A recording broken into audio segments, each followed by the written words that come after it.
Good morning students. આજે આપણે environmental સાયન્સની અંદર યુનિટ નંબર 3 જેનું આપણે ચેપ્ટર નંબર 1 લાસ્ટ લેક્ચરમાં કમ્પ્લીટ કર્યું. આજે આપણે ચેપ્ટર નંબર 2 સ્ટાર્ટ કરશું, જે શું છે તો કે એન્વાયરમેન્ટલ મેનેજમેન્ટ. જેની અંદર આપણે સૌથી પહેલાં જોવાનું છે meaning of the environmental management, એટલે કે એન્વાયરમેન્ટલ મેનેજમેન્ટનો અર્થ શું થાય છે.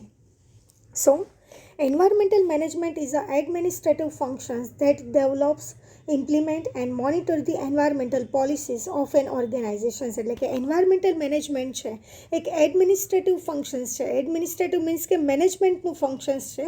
ધેટ ડેવલપ એ શું કરે છે, ડેવલપ કરે છે એટલે કે વિકાસ કરે છે. ઇમ્પ્લિમેન્ટ એટલે કે એનું એપ્લાય કરે છે. એન્ડ મોનિટર એટલે કે નિરીક્ષણ કરે છે. ધી એન્વાયરમેન્ટલ પોલિસીઝ એટલે કે પર્યાવરણની જે નીતિઓ છે, પોલિસી મીન્સ કે નીતિઓ છે ઓફ એન ઓર્ગેનાઇઝેશન્સ. કોઈપણ ઓર્ગેનાઇઝેશન્સ છે, કોઈપણ કંપની છે, એની અંદર પર્યાવરણલક્ષી જે નીતિઓ છે એનું ડેવલપ કરવી, એને ઇમ્પ્લિમેન્ટ કરવી અને એનું મોનિટર કરવાનું કામ કરે છે. કોણ કરે છે? Environmental management. The system establish to administrator the environmental related activities of an organization can be termed as a environmental management system. અને આ જે એન્વાયરમેન્ટલ મેનેજમેન્ટ માટેની જે સિસ્ટમ છે જે એસ્ટાબ્લિશ કરવામાં આવે છે administrator the environmental related activities, એટલે કે એન્વાયરમેન્ટલ રિલેટેડ એક્ટિવિટીઝ માટે કંપનીની અંદર જે સિસ્ટમ એસ્ટાબ્લિશ કરવામાં આવે છે એને આપણે કહીશું environmental management system. So EMS એટલે કે environmental management system refers to the management of an organizations, એટલે કે ઓર્ગેનાઇઝેશન્સની અંદર એવું management. Environmental program is an comprehensive, systematic and plan and documented manner, એટલે કે ઓર્ગેનાઇઝેશન્સની અંદર એન્વાયરમેન્ટલક્ષી જે પણ પ્રોગ્રામ કરવામાં આવે છે જે કોમ્પ્રિહેન્સિવ હોય એટલે કે તુલનાત્મક લક્ષી હોય, સિસ્ટમેટિક હોય એટલે કે કોઈ એક પ્રોપર વેની અંદર હોય, પ્લાન હોય એટલે કે પહેલેથી આયોજનલક્ષી હોય, એન્ડ ડોક્યુમેન્ટેડ મેનર અને હંમેશા ડોક્યુમેન્ટ મેનરમાં હોવું જોઈએ, એટલે કે ડોક્યુમેન્ટ થયેલું હોવું જોઈએ. It includes the organization structure, planning and resources for the developing, implementing and maintaining the policy for the environmental protections. એટલે કે જેની અંદર શું આવે છે? ઓર્ગેનાઇઝેશનનું સ્ટ્રક્ચર, એનું પ્લાનિંગ અને એના resources for developing, implementing and maintaining the policy for the environmental protection. પર્યાવરણને રક્ષણ કરવા માટે એમાં ડેવલપ થયેલું હોવું જોઈએ, એને ઇમ્પ્લિમેન્ટ થયેલું જોઈએ અને મેન્ટેન કરવાનું કામ, પોલિસીને એનું કામ કોણ કરે છે તો કે ઓર્ગેનાઇઝેશન્સની અંદર કરવામાં આવે છે, જેને આપણે શું કહીશું? Environmental management. There are the few terms which should be clear related to the environmental management that are mentioned as follows. એટલે કે એના માટે અમુક ટર્મ્સ છે એ ફોલો થયેલા હોય છે જે નીચે મુજબના છે. Environmental management system is a system and database, એટલે કે ડેટાબેઝ એટલે કે એ આંકડાકીય લક્ષી પણ હોય છે.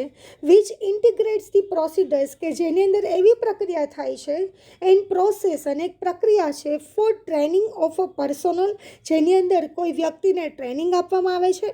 મોનિટરિંગ એનું નિરીક્ષણ કરવામાં આવે છે. સમરાઇઝિંગ એટલે કે એની સમરી બનાવવામાં આવે છે. And reporting of the specialise environmental performance informations to the internal and the external stack holder of a firm, એટલે કે અને રિપોર્ટ કરવાનો હોય છે કોઈ એક સ્પેશિયલાઇઝ એન્વાયરમેન્ટલ પરફોર્મન્સ માટે કે જેની ઇન્ફોર્મેશન્સ ઇન્ટરનલ પણ હોય છે અને એક્સટર્નલ સ્ટેક હોલ્ડર એટલે કે કોઈ બહારનો વ્યક્તિ છે એ પણ એ ફર્મની અંદર પર્યાવરણલક્ષી શું કાર્ય થાય છે એની માહિતી મેળવી શકતી હોય છે. So purpose of the EMS, environmental management સિસ્ટમનો હેતુ શું છે? The basic purpose of the establishing the compliances in the act of the reading and the maintaining the minimal legal standard, એટલે કે એનો પર્પઝ શું છે તો કે મિનિમમ લીગલ સ્ટાન્ડર્ડ છે, કાયદાકીય રીતે જે પર્યાવરણને ઓછું નુકસાન થવું જોઈએ એ મુજબનો કાયદો છે એનું આપણે એને સ્ટાન્ડર્ડ છે એને મેન્ટેન કરવાનું કામ કોણ કરે છે તો કે ઓર્ગેનાઇઝેશન્સ કરે છે.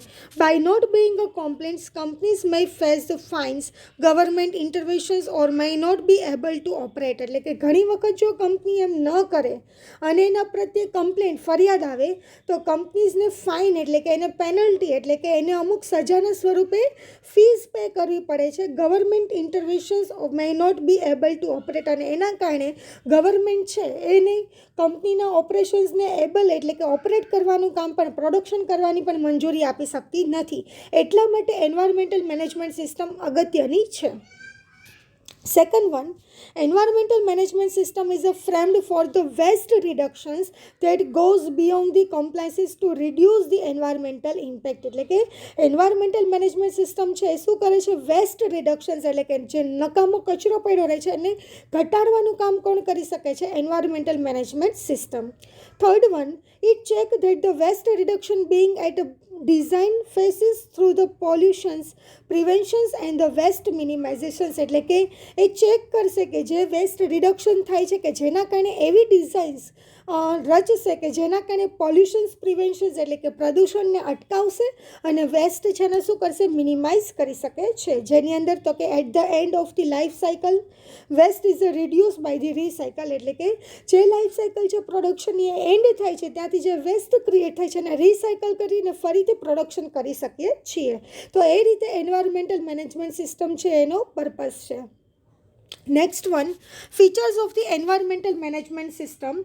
It serve as a tools or the process to improve the environmental performance and the informations mainly designed pollutions control and the waste minimizations, training, reporting to the top management and the setting of the goals. એટલે કે એવા goal setting કરશે કે જેના કારણે એવી design રાખશે કે જેના કારણે પોલ્યુશન્સ કંટ્રોલમાં રહે છે, પ્રદૂષણ કંટ્રોલમાં રહે છે, વેસ્ટ મિનિમાઇઝ થશે, ટ્રેનિંગ આપવામાં આવે છે, રિપોર્ટિંગ કરવામાં આવે છે ટોપ મેનેજમેન્ટ અને એના ગોલ્સ પણ એ એન્વાયરમેન્ટ લક્ષી જ હોય છે. Second one, provide the systematic way of managing an organization's environmental affairs. એટલે કે એટલે સિસ્ટમેટિક વેની અંદર મેનેજ કરવામાં આવે છે કે જે એન્વાયરમેન્ટલ અફેર્સ એટલે કે એન્વાયરમેન્ટ લક્ષી દરેક માહિતી મળી રહેતી હોય છે. Third one, it is an aspect of an organization's overall management structure that address the immediately and the long-term impact of the producer services and the process to the environment. એટલે કે એવું આસ્પેક્ટ છે જે environment ઓર્ગેનાઇઝેશન્સની અંદર overall management structure environment લક્ષી હોય છે ને લાંબા ગાળે પણ એન્વાયરમેન્ટ લક્ષી જ થાય કે જેના કારણે એની સર્વિસીસ છે, એનું પ્રોડક્શન છે અને એની પ્રોસેસ છે એ કોના રિલેટેડ હોવી જોઈએ? એન્વાયરમેન્ટલ રિલેટેડ હોવી જોઈએ કે હંમેશા એવું જ પ્રોડક્શન કરશે, એવી જ સર્વિસ પ્રોવાઈડ કરશે કે જે એન્વાયરમેન્ટને શું કરતું હોય? ઓછું નુકસાન કરતું હોય છે. EMS assist with the planning, controlling, monitoring policies the organizations. એટલે કે એ શું કરે છે? પ્લાનિંગ કરાવી આપે છે, કંટ્રોલ કરી છે, મોનિટરિંગ ધી પોલિસીસ તમારી પોલિસીસ છે એન્વાયરમેન્ટલ લક્ષી એને નિરીક્ષણ કરી આપે છે. Fifth one, give a order and the consistency for the organizations to address the environmental concerns through the allocations of the resources. એટલે કે એક give the order and the consistency for the organizations to address the environmental concerns. એટલે કે company છે એને એવો order આપે છે કે જે એન્વાયરમેન્ટ લક્ષી જ પ્રવૃત્તિ કરી શકે અને એન્વાયરમેન્ટને વધારે ફોકસ કરે through the allocation of the resources. જ્યારે રિસોર્સિસ અલોકેટ કરવામાં આવે છે ત્યારે assignments of the responsibility and ongoing evaluation of the practices, procedures and the process. Sixth one, create the environmental buy in the form from management and the employees and assign the accountability and the responsibilities. એટલે કે create the environmental buy in the from the management and the employees. એટલે કે environment લક્ષી શિક્ષણ છે મેનેજમેન્ટને અને સાથે સાથે એના એમ્પ્લોઈઝને પણ આપે છે કે જેના કારણે એની રિસ્પોન્સિબિલિટી જવાબદારી પણ નક્કી થઈ શકે. Seventh one, sets the framework for the training to achieve the objective and the desired performance related to the environmental issues. એટલે કે એવું ફ્રેમવર્ક ટ્રેનિંગ માટે રચવામાં આવે છે કે જેના કારણે એના ઓબ્જેક્ટિવ પણ ગોલ અચીવ થઈ શકે અને ડિઝાયર્ડ પરફોર્મન્સ પણ મળી શકે અને સાથે સાથે એન્વાયરમેન્ટને લગતા કોઈ પ્રશ્ન રહે નહીં. 8.1 helps understand the legislative requirement to better determines a product or the services impact. એટલે કે એ મદદ કરે છે મદદ કરે છે કેમાં? તો કે સમજવામાં. શું સમજવામાં? તો કે લેજિસ્લેટિવ રિક્વાયરમેન્ટ કાયદાકીય રીતે શું રિક્વાયરમેન્ટ છે to better determine the product or the service impact significantly priorities and the objectives related. 9th one focuses on the continual improvement of the system. એટલે કે હંમેશા એ કન્ટિન્યુઅલ એટલે કે સતત એ ઇમ્પ્રુવમેન્ટ કરતા રહે છે. 10th one, this also helps with the reviewing and the auditing the EMS to find the futures opportunity. A audit કરે છે એટલે કે ચેકઆઉટ કરશે કે એન્વાયરમેન્ટને ઓછું નુકસાન થાય છે કે નહીં અને ફાઇન્ડ કરશે કે ભવિષ્યમાં શું નવી નવી તકો રહેલી છે એ. 11th one, encourage the contractor and the supplier to establish their own EMS, એટલે કે પોતાની EMS, પોતાની એન્વાયરમેન્ટલ મેનેજમેન્ટ સિસ્ટમ પોતાની રીતે સ્થાપી શકે અને સપ્લાયર સાથે એસ્ટાબ્લિશ કરી શકે, અને એવું જ EMS મોડલ છે રચે છે. So this is the feature of the environmental management system. Next, the model suggest the PDCB. A model શું છે તો કે PDCB, જેનો મતલબ શું થાય છે? P means plan, D means do, C means check and A means act. એટલે કે પહેલાં પ્લાન કરવામાં આવે છે, ડુ એટલે કે એને બનાવવામાં આવે છે, ત્યારબાદ એને ચેકઆઉટ કરવામાં આવે છે અને ત્યારબાદ એનું એક્શન કરવામાં આવે છે. An EMS follow and the plan, do, check, act or the PDCA cycle. The diagram shows the process of the first developing an environmental policy, એટલે કે સૌથી પહેલાં environmental policy develop કરવામાં આવે છે, ત્યારબાદ planning and EMS and then implementing it, અને ત્યારબાદ એનું implement કરવામાં આવે છે. The process also include checking the system and acting on it. The model is a continuous because the EMS process is a continual improvement in the which an organization is constantly review and the revising the system. એટલે કે હંમેશા EMS છે એનું આ model છે એ કન્ટિન્યુઅલ એટલે કે સતત એ ચાલતું રહે છે, ક્યારેય સ્ટોપ થતું નથી, કેમ કે ઓર્ગેનાઇઝેશન્સ છે એમાં પણ સતત છે એમાં રિવાઇઝિંગ અને રિવ્યૂ કરવાનું હોય છે એટલા માટે. This is the model that can be used by the wide range of the organizations from the manufacturing facility to services industries to the government agency. એટલે કે આ વાઇડ રેન્જ, આ મોડલ છે ખૂબ જ વિશાળ રેન્જમાં એને ફેલાયેલું છે. શું કામે? તો કે એની ફેસિલિટી અને એની સર્વિસીસ છે ઇન્ડસ્ટ્રીઝ એટલે કે ઉદ્યોગોની અંદર, ત્યારથી ગવર્મેન્ટ એજન્સીમાં પણ એનો યુઝ થાય છે એટલા માટે. સો તમને પૂછાય કે એન્વાયરમેન્ટલ મેનેજમેન્ટ સિસ્ટમ છે એનું ડેવલપમેન્ટ કઈ થયું છે, તો તમારે આ મોડલ પણ સમજાવવું પડે છે અને ફીચર્સ અને પર્પઝ પણ લખવા પડે છે. સો એ મોડલ શું છે? PDCA, plan, do, check and act. Next one is a environmental linkage, એટલે કે એન્વાયરમેન્ટ છે પર્યાવરણનું કોની સાથે લિંકેજ, કોની સાથે આંતર સંબંધ રહેલા છે. Environmental as we know by no is all the surround us. It may be physical or the biotic, એટલે કે ભૌતિક રીતે પણ હોઈ શકે અથવા તો જૈવિક રીતે પણ હોઈ શકે છે. ફિઝિકલ એન્વાયરમેન્ટ ઇન્ક્લુડ, ભૌતિક રીતે હોય એમાં શું રહેલું છે? Air, water and soil, and the Biotique includes the all living organisms. એટલે કે જો ભૌતિક પર્યાવરણ છે તો એની અંદર હવા, પાણી અને જમીન રહેલા છે, અને બાયોટિક ઇન્ક્લુડ્સ એટલે કે જૈવિકની અંદર ઓલ લિવિંગ ઓર્ગેનિઝમ્સ, દરેક સજીવો રહેલા છે. Environment in the inevitables for the all living being on the planet earth, એટલે કે પર્યાવરણ છે એનું ઇન્વેટિબલ એટલે કે સૌથી વધારે મહત્ત્વ કોની રહેલું છે તો કે દરેક સજીવો પૃથ્વી ઉપર રહેલા છે એટલા માટે છે. એન્વાયરમેન્ટલ ઇઝ અ ઇન્ટરલિંક, એ આંતર રીતે જોડાયેલું છે with the all the species of the all the spheres of the life directly or indirectly, એટલે કે દરેક સજીવો સાથે પર્યાવરણ છે આંતરિક રીતે ડાયરેક્ટલી અથવા તો ઇનડાયરેક્ટલી રીતે જોડાયેલા જ છે. Hence we study the two important environmental linkage. એટલા માટે આપણે બે એન્વાયરમેન્ટલ લિંકેજ જોવાના છે. First A social environmental linkage and B economic environmental linkage. This linkage can be understood with the following, એટલે કે સોશિયલ છે એટલે કે સમાજમાં કોણ રહે છે તો કે સોસાયટી, એટલે કે સમાજની અંદર પીપલ રહેલા છે, લોકો રહેલા છે, એનું કોની સાથે કનેક્શન છે? એન્વાયરમેન્ટલ સાથે. એમાં છે ટ્રેડ અને કોમર્સ રિલેટેડ, અને એન્વાયરમેન્ટ લક્ષી આપણે શું કરીએ છીએ? ઇકોનોમિક્સ, એટલે કે આપણે વેપાર અને ઉદ્યોગોનું સ્થાપના કરીએ છીએ, ઇકોનોમિક્સ રહેલું છે. His can be again be understood with the following diagram. જે નીચે મુજબના ડાયાગ્રામ મુજબ સમજીએ તો સેન્ટરમાં કોણ રહેલું છે? સોશિયલ પોપ્યુલેશન્સ ઓર ધ પીપલ, એટલે કે સમાજ, પોપ્યુલેશન એટલે કે વસ્તી અને પીપલ એટલે કે લોકો રહેલા છે. એનું કનેક્શન કોની સાથે છે તો કે સૌથી પહેલાં તો એર એટલે કે હવા સાથે છે. કઈ રીતે? Wind, humidity and the temperature મુજબ, એટલે કે વાઇન્ડ એટલે કે પવન, હ્યુમિડિટી અને ટેમ્પરેચર એટલે કે તાપમાન મુજબ. વોટર સાથે રહેલું છે. કેવી રીતે? Rainfall, stream flow, ground water, lake and C and the main made system સાથે રહેલું છે. ત્યારબાદ લેન્ડ સાથે રહેલું છે, જેની અંદર તો કે soil compositions, topography, land cover and the use, અને ત્યારબાદ એનર્જી સાથે sun and the fossil fuel સાથે રહેલું છે. Next, if we study the diagram properly, we see the two main phases The outer spaces is denoting the environmental consistency, distinct components of the air, water, land, and the energy. The area between the social and the environmental is denoted with the economy, depreciating and the economic activities and undertaken. એટલે કે અહીંયા આપણે એવું study કરવાનું છે કે આ ડાયોગ્રામ શું કહે છે properly. We see the two main spheres. The outer sphere is denoting the environmental consistency, એટલે કે બે સ્ફિયર એટલે કે બે સ્તર રહેલા છે. પહેલું સ્તર છે આઉટર સ્તર એટલે કે બહારનું વાતાવરણ, જેની અંદર ડિસ્ટન્સ કોમ્પ્રિહેન્સિવ, જેની અંદર શું રહેલું છે air, water, land and energy.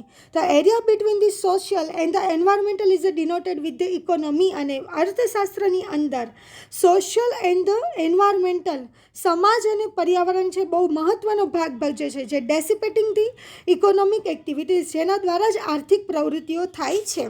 This economy consist of the production centres, trade and the commerce. Now let understand the social aspect. This consists of the society, people and their habits. એટલે કે હવે આપણે social સમાજનું આસ્પેક્ટથી સમજીએ તો જેની અંદર સમાજ રહેલો છે, લોકો રહેલા છે અને એની ટેવો રહેલી છે. હેબિટેટ એટલે કે એની ટેવો રહેલી છે. This has direct or indirect connections with the environment, જેનું ડાયરેક્ટલી અથવા તો ઇનડાયરેક્ટલી કનેક્શન્સ કોની સાથે રહેલું છે, પર્યાવરણ સાથે રહેલું છે. As all the human requirements are being fulfilled from the environment, અને આ દરેક હ્યુમનની જરૂરિયાત એટલે કે માનવીય જરૂરિયાત માટે એ પોતાની એની પોતાની નીડ્સ છે, પોતાની જરૂરિયાતો છે એને સંતોષવા માટે એન્વાયરમેન્ટમાંથી શું કરે છે, એનો યુઝ કરે છે.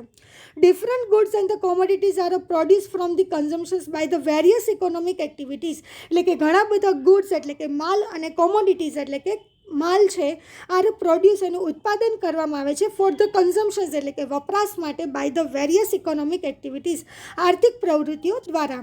This commodities are produce using the basic raw material from the environment. અને આ કોમોડિટીઝનું પ્રોડક્શન કરવામાં આવે છે જેનું મૂળભૂત એનો રો મટીરિયલ કાચો માલ છે ક્યાંથી લેવામાં આવે છે, એન્વાયરમેન્ટ પર્યાવરણમાંથી લેવામાં આવે છે. Material available for the renewables or the non renewable resources. અને આ મટીરિયલ છે, આ રો મટીરિયલ એટલે કે આ કાચો માલ છે પુનઃ પ્રાપ્ય પણ હોઈ શકે છે અથવા તો પુનઃ અપ્રાપ્ય પણ હોઈ શકે છે. For example water, wood, food items etcetera. એટલે કે પાણી છે, લાકડું છે, ફૂડ આઇટમ્સ એટલે કે ખાદ્ય ખોરાકી વસ્તુઓ છે, દરેક વસ્તુનો યુઝ થાય છે. This there is a very visible interlinkage between the society, economy and the environment. એટલા માટે કહી શકાય કે એક આંતરજોડાણ રહેલું છે કોની વચ્ચે, સોસાયટી એટલે કે સમાજ સાથે, ઇકોનોમિક્સ એટલે કે અર્થતંત્રનું અને સાથે સાથે પર્યાવરણનું. To meet the various needs, consumable items are produced by the economic center through the raw material basically available from the environment. એટલે કે લોકોની જરૂરિયાતો છે એને સંતોષવા માટે વપરાશકારક વસ્તુઓ છે, આઇટમ છે એનું પ્રોડક્શન કરવામાં આવે છે બાય ધ ઇકોનોમિક સેન્ટર એટલે કે અર્થતંત્રની અંદર through the raw material basically available from the environment, જેનું રો મટીરિયલ છે ક્યાંથી અવેલેબલ હોય છે, પર્યાવરણમાંથી. It is a very important to maintain the harmony amongst the three aspect. તો એટલા માટે આપણે હાર્મની એટલે કે સુમેળભર્યું વાતાવરણ, સુમેળભર્યું રહેવું જોઈએ દરેક આસ્પેક્ટ સાથે એટલે કે social, economical and the environment સાથે. Ecology should be balance. એટલા માટે ઇકોલોજી છે કેવું છે, બેલેન્સ્ડમાં છે. That is the interdependence between the living organisms and their environment, economical use to sustain the long period of the time.